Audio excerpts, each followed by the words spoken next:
I think we tend to focus on the negatives too much sometimes.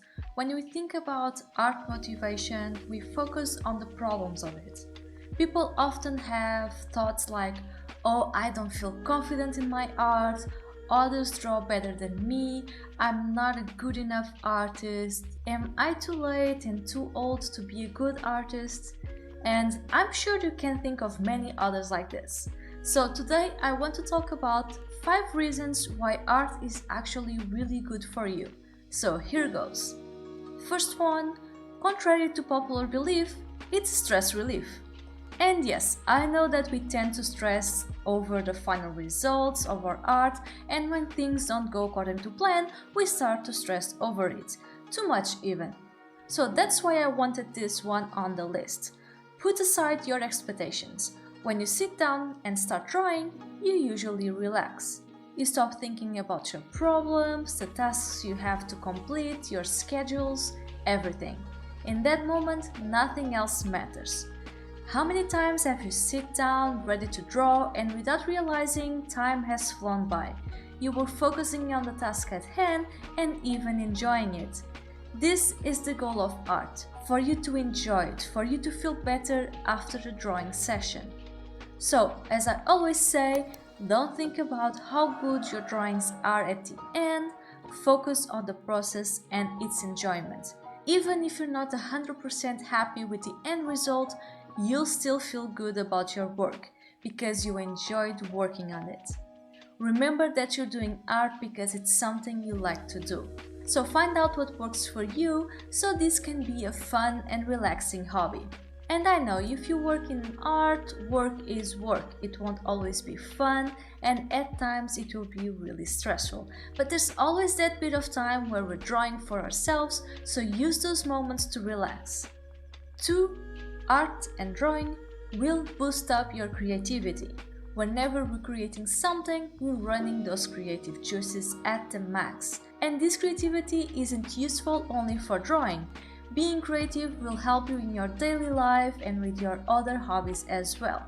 You'll be more creative in the kitchen, for example, adding something new to that dish you've done 1,000 times already, trying out new recipes and maybe adding your own twist to them. If you like to write, it might also be easier to visualize your story, so it will be less difficult to describe and write it. If you have a problem you need to solve, you'll start to get more creative with your solutions. Creativity isn't only about drawing pretty pictures that are out of ordinary. It's kind of like a spice that we add to our life to make it better, easier and more interesting for us. But like everything else, it needs motivation so it doesn't become dormant. And drawing is a good way to get more and more creative. Now don't forget to give a like and subscribe if you're enjoying this video so you can find more like this. And now we're going for the third reason, which is you're working with both your mind and body. Now, of course, I can't say that drawing is a very physical exercise, but nevertheless you're using your body, specifically your arms and hands. And if you do it right, you're improving your motor skills. You'll notice that the very first time you picked up a pencil to draw, it felt weird. You weren't really sure what was the best position to hold the pencil, how you like to move it while drawing. One of the biggest struggles for beginners is that they feel their lines aren't good.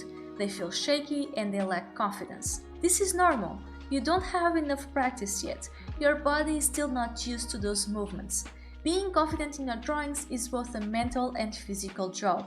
It's not all about feeling super confident about it. You need to give time to your body to get used to it. When you start running, you can't run a whole marathon right away. You can't lift the heaviest weights at the gym. When you're learning how to swim, your body will move weirdly, like it never saw water before. Any sport you might try, chances are you won't be really good at them at the beginning. And the same goes for drawing. It's normal to not be good at the beginning because you haven't put the time and practice on it yet. Let your body get accustomed to it and you'll see that things will become easier with time.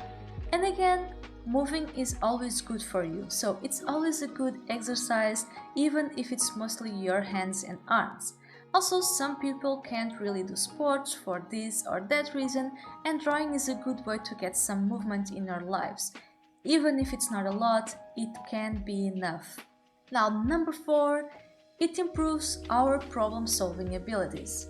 This one is closely related to the creativity boost, and I'll talk about it a little bit, but since you become more creative, you'll see more solutions to your problems. It's easier to solve them. While drawing, you'll have many challenges and obstacles, and it's up to you to figure out how to best overcome them. Of course, you can have the help of tutorials and drawing classes, but in the end, you'll find your own way of solving the problems you run into. Only you know the best way to work out things for yourself. This is one of the reasons why art is something so personal. Even though we share the same problems, we all solve them differently or give our own twists to that solving. Each single person thinks differently and have their own perspective, so it's more than natural that the way we solve things is different as well. This is why sometimes X or Y tutorial don't work for us. It's because that's just not the way we work. It might work for that person that is teaching and for many others, but that doesn't mean it works for you. Take anatomy, for example. There's many ways to learn it. Some people will learn drawing it through learning all the bones and muscles in the body, and doing it other way makes no sense for them. But that doesn't mean it has to work for you.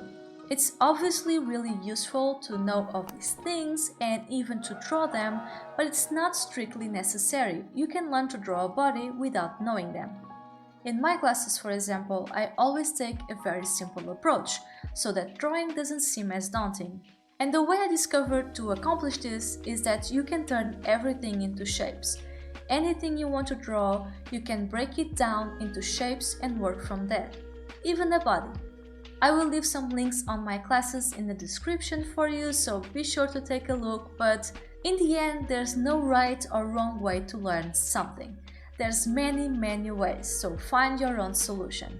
Now, lastly but not least, you'll get a feeling of achievement every time you finish a drawing, and that obviously feels really good.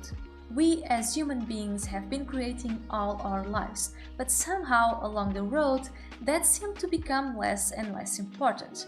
And drawing, among many other hobbies, is a way to welcome creation into our lives again. Even if it's not our best work yet, we've finished. We created something from scratch, and it's ours. It feels really good, so don't give up on this feeling.